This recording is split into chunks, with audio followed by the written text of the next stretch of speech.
hit that like, hit that subscribe.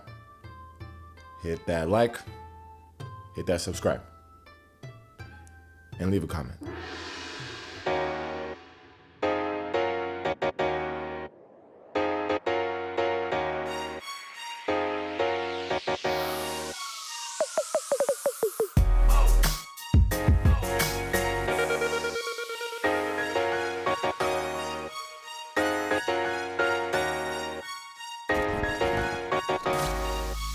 Alright, welcome to Tait's Take. If you're new here, today we're doing a spoiler-free breakdown of Karate Kid Legends. If that's something you're into, hit that subscribe button for your boy. For my regular Taste Takers, let's see if this one does the franchise justice or if we should kick it to the curb. Get it? I said kick it to the curb because literally no chance they didn't get that one.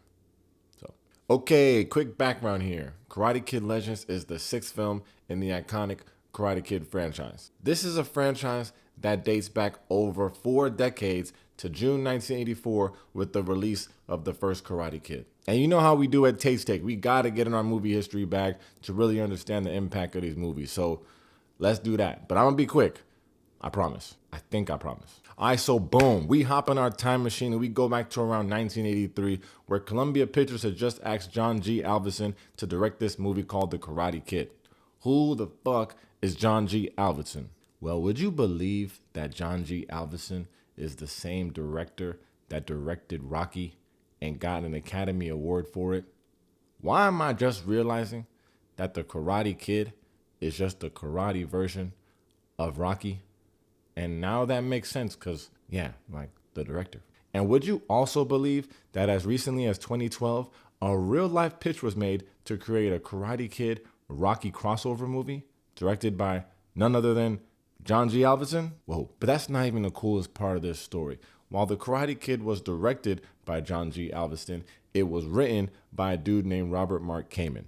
Back in 1964, when Robert was 17, he got jumped by a bunch of gangbanger homies when he was at the World's Fair in New York. Dude probably had on an Indiana Pacers t-shirt. Okay. All right, obviously I'm still healing. So that maturity is gonna take time. Anyway, after this beatdown, Robert decides to take up martial arts to make sure that the next time he ran into some smoke, he'll be ready. But Robert didn't like the first dude that he got to teach him. This dude was literally an ex-Marine. He was essentially teaching martial arts as a tool for violence and revenge. And we don't like that. So Robert got a new instructor that taught a much more chill style of karate, the Okinawan Goju-ryo style. This dude didn't even speak English, but he was a student of the founder of that style. Ask me what the name of the founder was. Go ahead, just ask me. Miyagi. So yeah, long story long, The Karate Kid, kind of based on a true story, was released on June 22nd, 1984, starring Ralph Macchio and Pat Morita. It had an $8 million budget and made $130 million at the box office. I actually want to get more into Pat Morita, who played Mr. Miyagi, but I'm going to wait till the end of the video because you know sometimes my tangents be tangenting. One time I went on a tangent so long, by the time I got to the end, I don't even remember what I was talking about. At that point, it was time to make dinner. And I think that night I made a steak and ribeye, obviously, but my steaks do be fire. And on the side, a lot of people just do mashed potatoes. I had some seasoned fries. They're from Whole Foods. So like, it's not like I'm really cooking it. I'm just kind of heating it up in the oven, but obviously it still takes some skill. But my point is I'm trying to avoid that. What was I talking about? Oh yeah. So after The Karate Kid came out in 1984, they made 2 sequels with Ralph Macchio and Pat Morita, Karate Kid 2, Karate Kid 3. Then after that, in 1994, they released the next Karate Kid, or as we so ignorantly called as kids, The Girl Karate Kid. Now, I didn't realize this was Hilary Swank's first leading role. I also didn't realize how much people hated this movie. I remember thinking it was cool. I also probably haven't seen it in 30 years. Either way, Hilary Swank has never been back to make any sort of Karate Kid cameo. And spoiler alert, she ain't in this one either. Apparently, they reached out to her to do a cameo in Cobra Kai, and she said no. That's cold.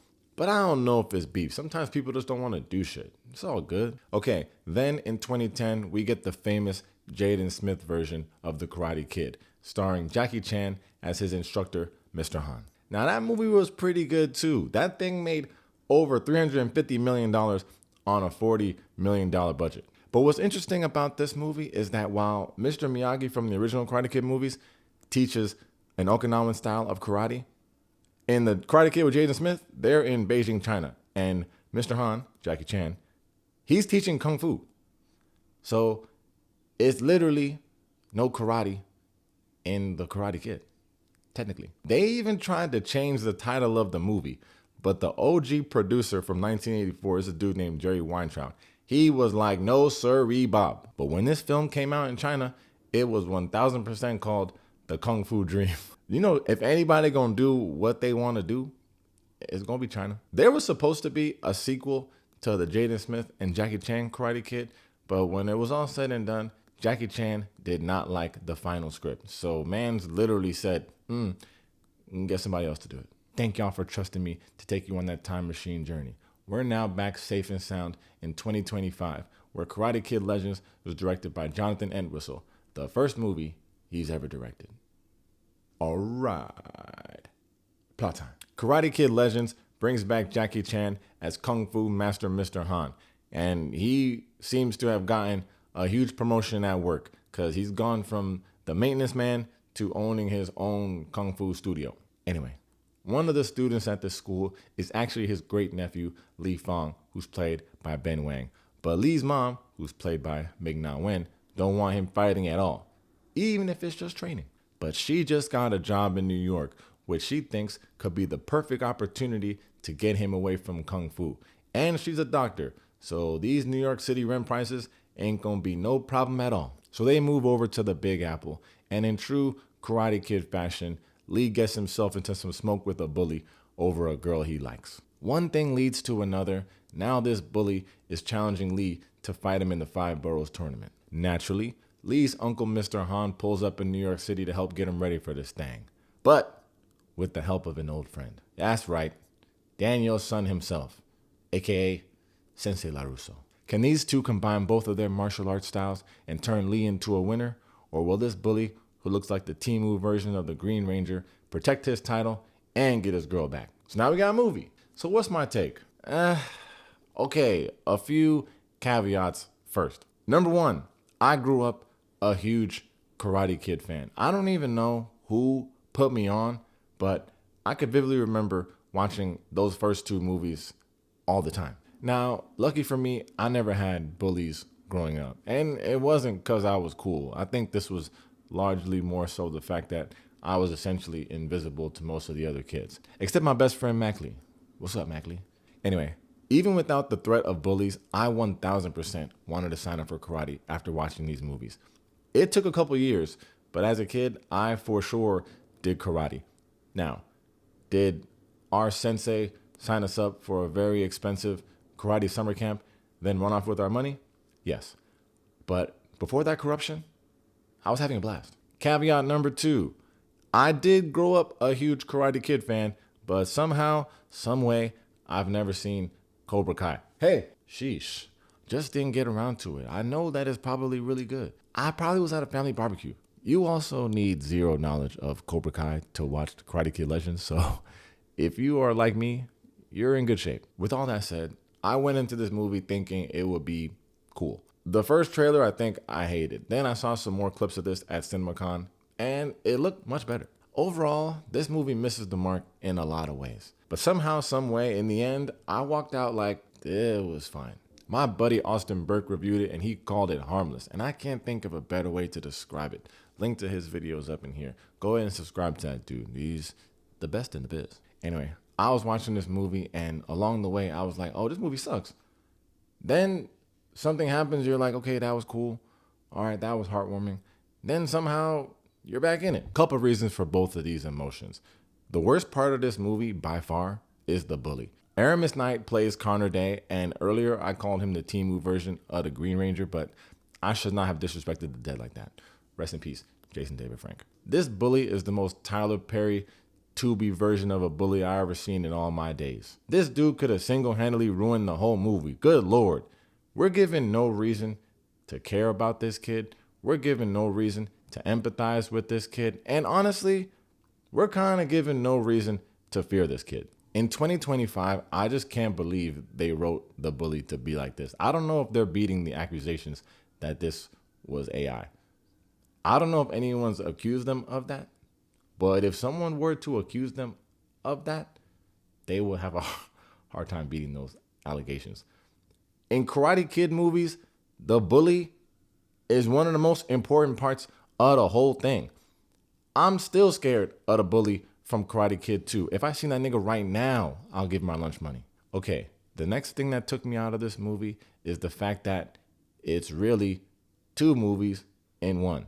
So yes, there is a large part of this movie where Lee is training for the 5 Boroughs tournament to fight that stupid bully and, kind of impress the girl. But before all that, there's a whole short film where that girl's dad, played by Joshua Jackson, a Mighty Ducks legend, wants Lee to teach him Kung Fu because he's a retired boxer that wants to get back in the ring to earn some money to pay off some goons.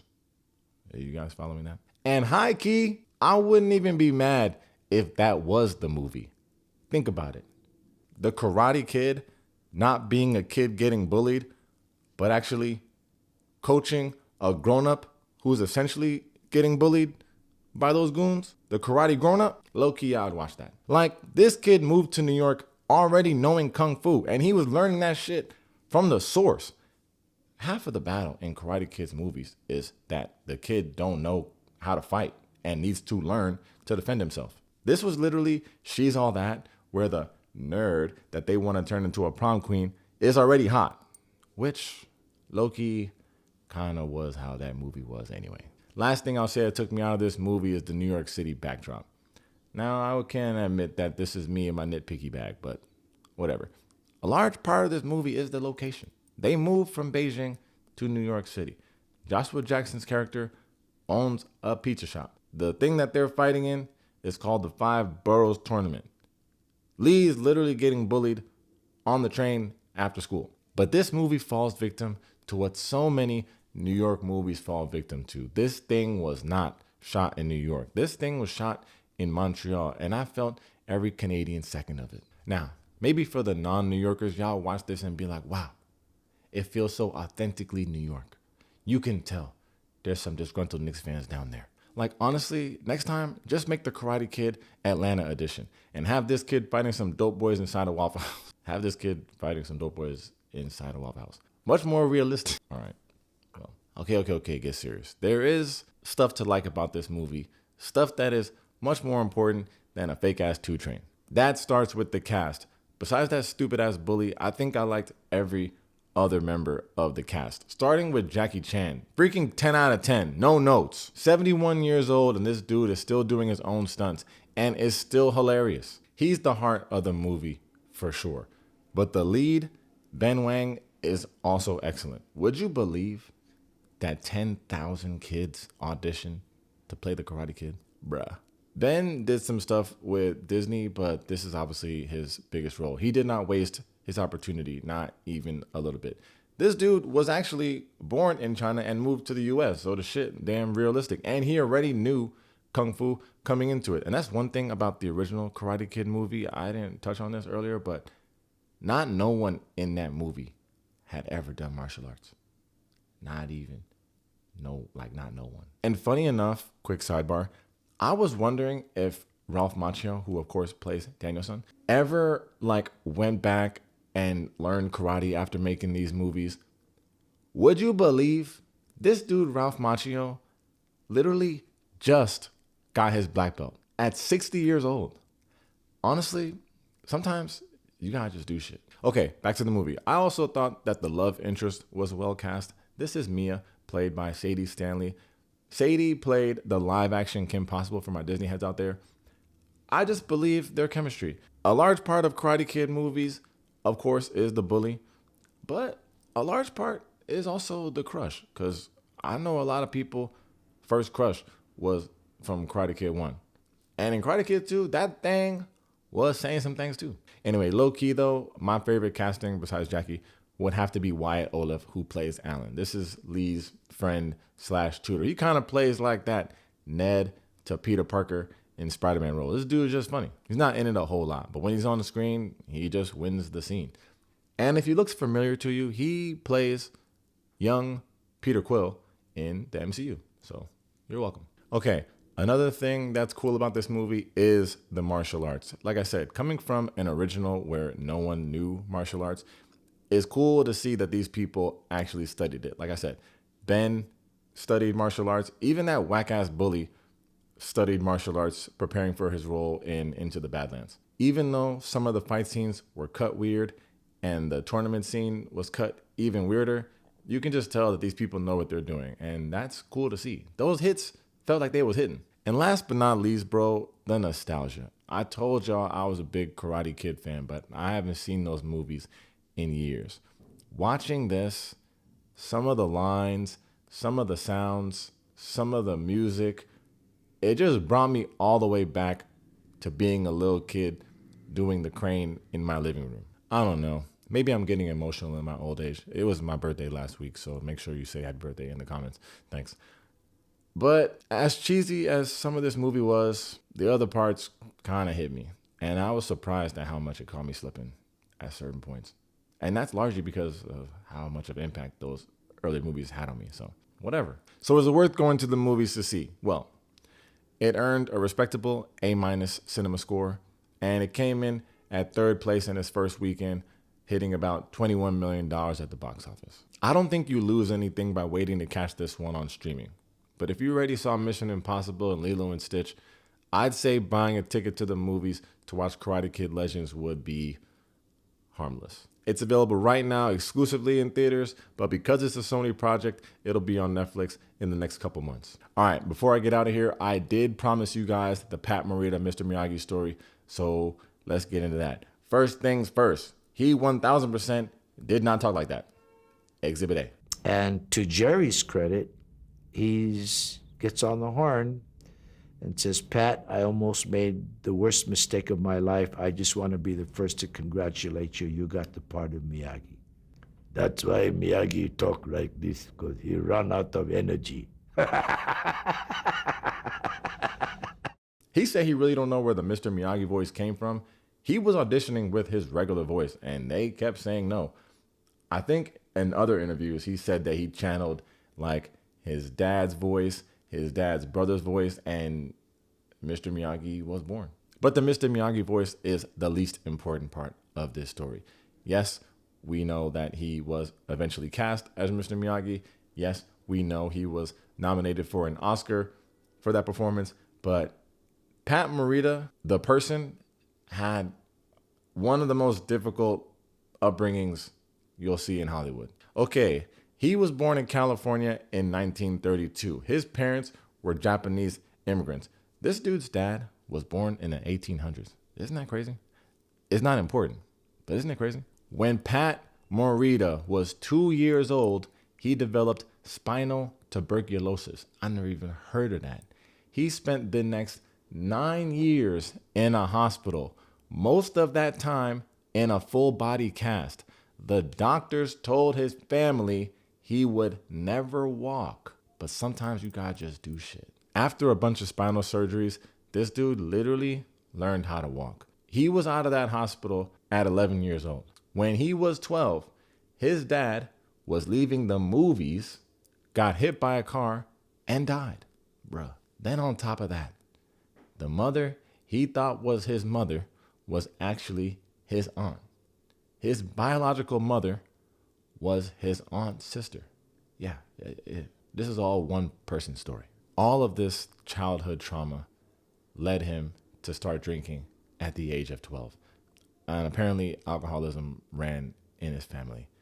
And he kind of never stopped drinking. And if you're in Hollywood, it's going to be even harder to avoid all that stuff. Pat Morita got his start in entertainment as a stand-up comic.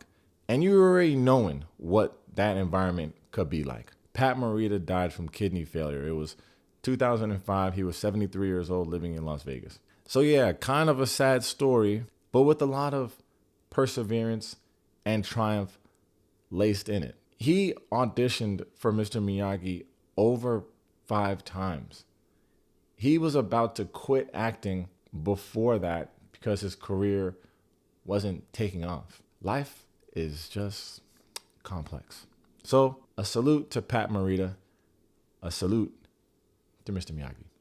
As always, thanks for checking out Taste Take. If you enjoyed the video, make sure to hit that like and that subscribe button. In the comments, are y'all Karate Kid fans?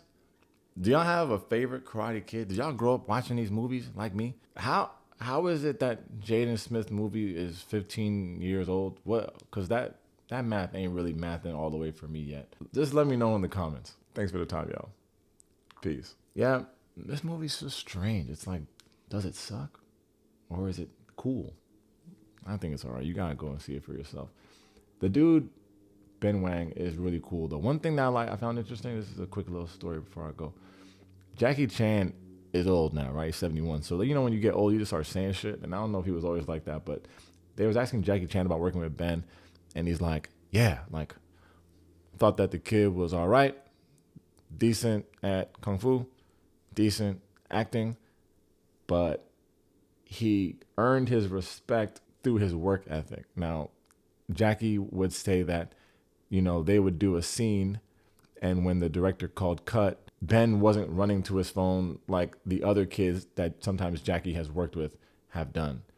He said that Ben was just locked in, watching the crew, helping the crew, learning, watching playback, and Jackie was like, all that other stuff, he's fine. But seeing that, like, earned his respect. I thought that was cool to hear. So yeah, y'all let me know. Yeah, that karate guy definitely stole my family's money. Thank you for trusting me to take you on that time machine journey. We're now back safe and sound in 2025, where Karate Kid legends